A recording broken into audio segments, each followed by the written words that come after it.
Hey kids, it's Mr. Fly here. Hope you're well.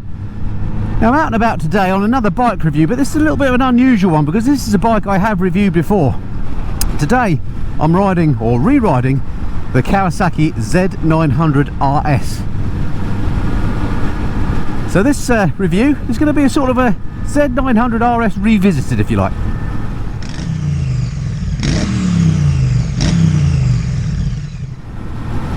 Okay, so why am I doing a Z900 Revisited type review then? Well, it's quite simple. It was about 4 years ago since I reviewed this. I'll put a link in the corner to my original review. And since I did that, in that review, I really liked the bike. In fact, so much so I was pretty convinced I was going to buy one.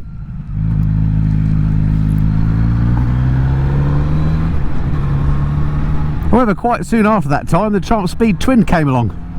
And also I had the Royal Enfield Interceptor, and I kind of had my quota, if you like, of retro bikes. But the Z900RS has always been in the back of my mind as a bike that I really loved, and sort of the one that got away. I love the looks of it, I love the sound of it, I love how it rides. And anyway, it's been 4 years since I had to go on one. It's quite difficult for me to ride brand new Kawasaki's, so I must thank the guys up at Wheels Motorcycles in Peterborough for lending me this. This is their demo bike, a brand new 2022 model. They've not made huge changes, well in fact no mechanical changes as far as I'm aware to the bike since that original one I rode back in 2018ish. What they have done is come up with some new colours which look absolutely amazing. Not that the colours were bad anyway. That original sort of candy apple red, I think is what it was called, which aped back to the original Z1. That was an amazing looking bike, an amazing colour. And then they've come out with other colours now as well, including a sort of I don't know if it's called a candy apple blue, but a blue one in that same sort of style that looks absolutely amazing. So thumbs up to Kawasaki for the paint schemes. Certainly other manufacturers could learn from them. Let's go this way. I don't really know where I'm going. Anyway, I just jumped on this bike a quarter of an hour ago. I've just filled the tank up because I intend to ride this a bit over the next few days just to get myself properly reacquainted. I'm sort of treating this as almost like a test ride for if I wanted to buy one of these, because I'm still very interested in the Z900RS. All other changes, by the way, they've made, they've also come out with an SE model that has fancy Olin suspension. I think it has different wheels as well, again different paint schemes, including a gold wheeled green one which I absolutely love the looks of. Brembo brakes, that sort of thing, so a high spec version if you like. Gosh, look at this. This over here is all HS2 work. Anyway, let's not get distracted. Yeah, so the RS I think is probably the one to have. It's a little bit more expensive. Sorry, the SE version is the one to have, probably a little bit more expensive.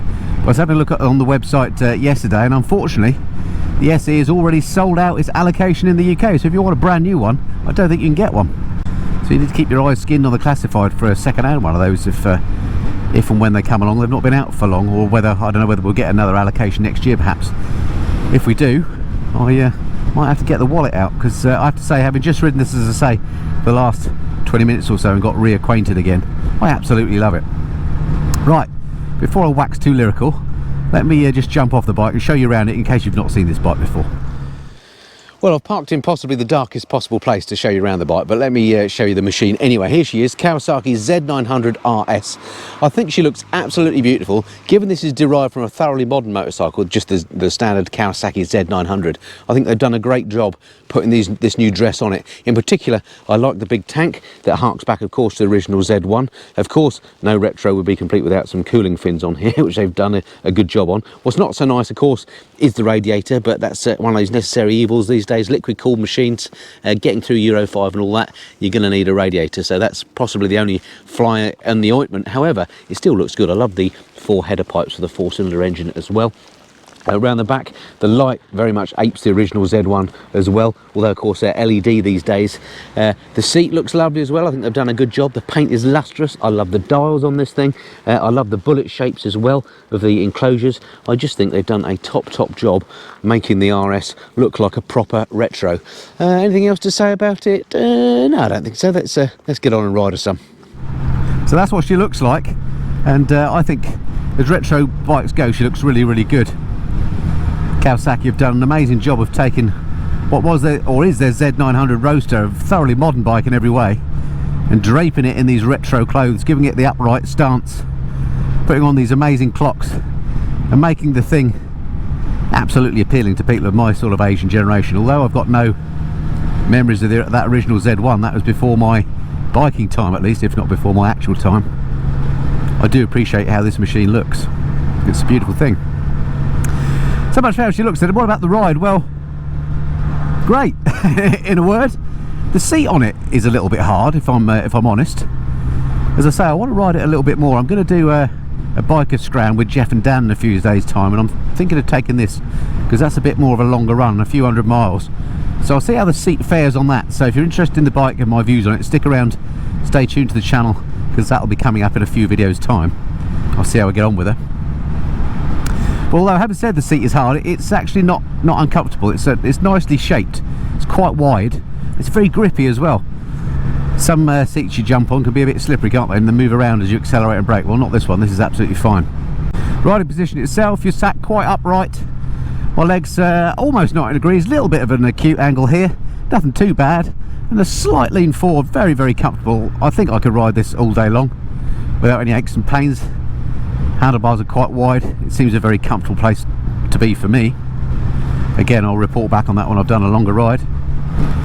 And I suppose the other thing that strikes you with regards to the feel of the bike, well, two things for me. One is it feels physically quite a big bike, which I quite like. I'm not a particularly big person. I'm only 5'8" and sort of medium built, but it does feel like a proper big motorcycle, which I like. And then the other thing that runs counterintuitively, having said it feels like a big bike, is it feels very, very light. I mean, it's not particularly, but the way it handles and the way you can chuck it around corners seems a lot lighter than it actually is. Talking about its lightness, I guess we should go through the specs.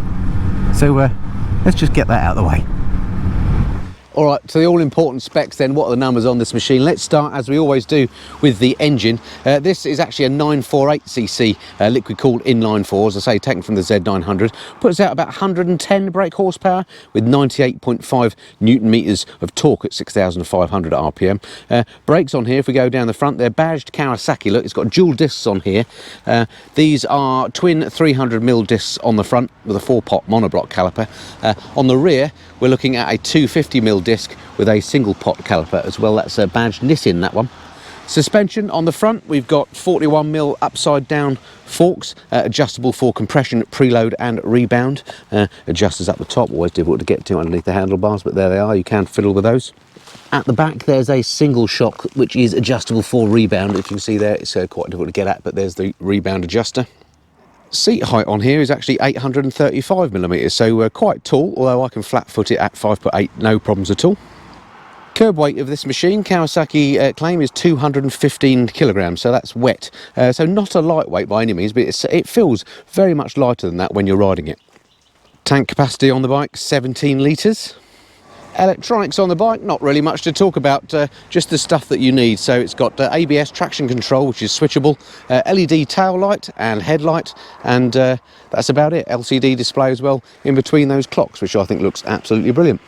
Price wise for one of these puppies, if you want one of these black ones, you're looking at 11,229. If you want one of the other colours, the green or candy tone blue, that's 11,529. I think probably worth the extra few quid. And that SE version that is out, which has the Olins and the Brembos and some different colours, is actually 12,779. It's probably the one to have, but it's out of stock in the UK at the moment, according to the website. Oh, the only other things to say as well is it's got an assist and slipper clutch, which feels nice and light, and there is a low seat available. So there we go, that's the specs on the bike. Alrighty, so welcome back aboard. So yeah, so as I was saying, that SE variant is probably the bike to have, if indeed you can find one. But that's mainly, probably in my case, just for bragging rights, because I don't know if I'd notice the difference with the Brembo brakes and the Olin suspension or not. Let me just try the brakes on this now, nothing behind us. Yeah, that front brake, nice and progressive. Let's try the rear one. Rear one feels absolutely fine. Loads of feel there on that front one. You can feel what the front end's doing, it doesn't dive too much. Yeah, nice brakes. So I think the Brembos, as I say, would just be for bragging rights for me. It's just I do love that green colour scheme. But then I've already got a green bike, so maybe something else. Next thing I love about this bike, of course, is it's a 4-cylinder, and that's probably why I love it so much, because I don't own a 4-cylinder machine. I'm always saying how smooth they are and how much I like them. It sounds epic, this. When you wind it up, unfortunately I haven't really got a chance here because it's a 50-mile-an-hour limit. I'm stuck in knocking off from work traffic, but I might have an opportunity to open up a little bit in a minute. But she's got that 4-cylinder scream, and although it's a 4-cylinder which, you know, traditionally likes properly being wound up to get a top-end rush, I find this one has bags of torque low down. It never feels slow to me. Out of all the retro bikes I've ridden, including my Speed Twin, which is a bit of a brute, this one just feels fast. I assume Kawasaki have put a different tune on this one to the Z900 and put the power low down. I've got a chance here to overtake, look, nothing behind.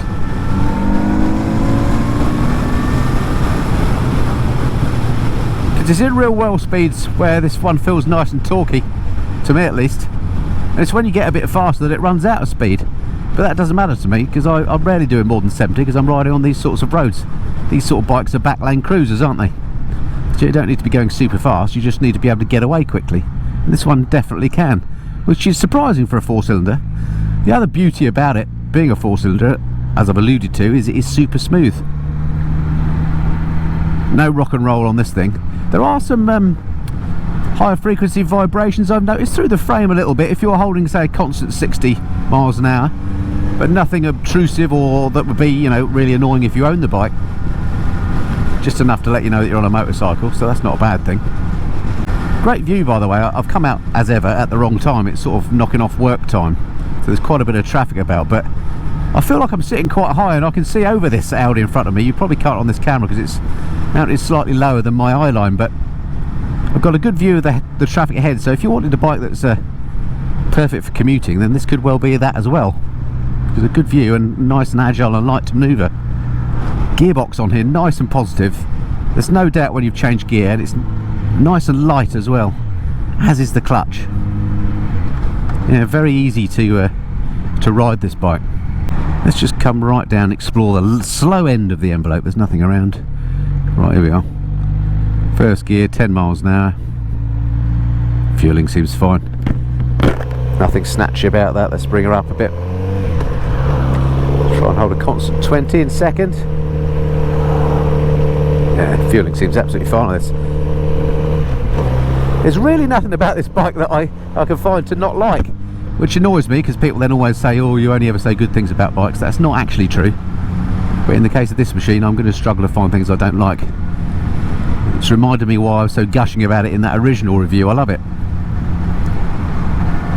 Something else I like about this bike as a retro machine is these displays you're looking at. I do like a proper dial me, but I get that you need to display additional things that old-fashioned dials can't necessarily do. So Kawasaki have done like Honda did on the Goldwing, if you like, and combined traditional dials, speed, RPM, with information in the middle. So you've got a proper fuel gauge, I'm glad to say, gear position indicator, clock, your trips, temperature gauge, everything else in the middle in that little bit of LCD, and then the gauges on the outside that look absolutely brilliant. I think proper authentic, and also I love the housings they're in. They're almost like bullet shaped.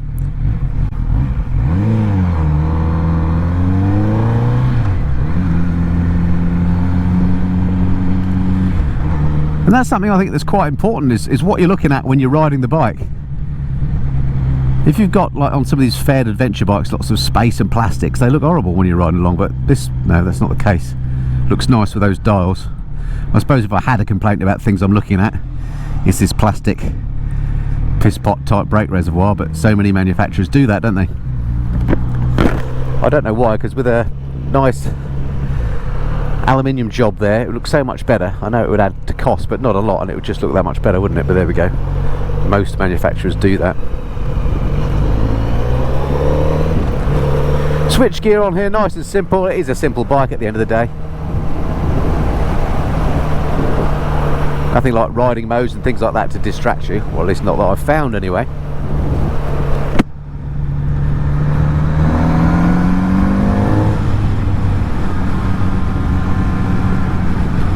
Just has a select button here and a rocker switch that takes you through the various trips and so on, and that's about it. You can adjust the traction control, turn it off, but traction and ABS, as far as I'm concerned, can always stay on. Excellent features on modern bikes. No idea where I'm going. Anyway, so we've established it's good in town and slow speed and it goes fast and all that. Great round the lanes. What a beautiful part of the country I'm lucky enough to live in to ride around here. Although not the best of weathers. Yeah, so after 4 years then of not riding a Z900RS, but often wondering, is it as good as I thought? How does it stack up against the Speed Twin and the other retros I've ridden in the interim time? There's so many good bikes out there now. How does this stack up? Is it still one of my favourites? Well, undoubtedly yes. If I were in the market for a retro bike tomorrow, this would be at the top of my list, tying for place with the Speed Twin 1200 as it's now called.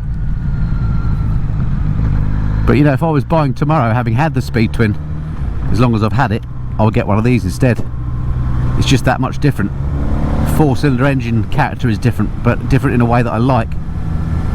I love the feeling of lightness on the bike when you ride it. You don't get that on the Speed Twin. I love the sound it makes, the smoothness, and all those little retro touches that I've touched on during this review.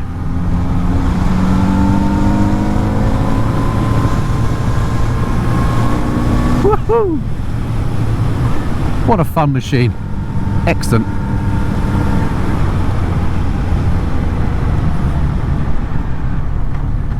Yep, she's definitely as good, if not better than I remember.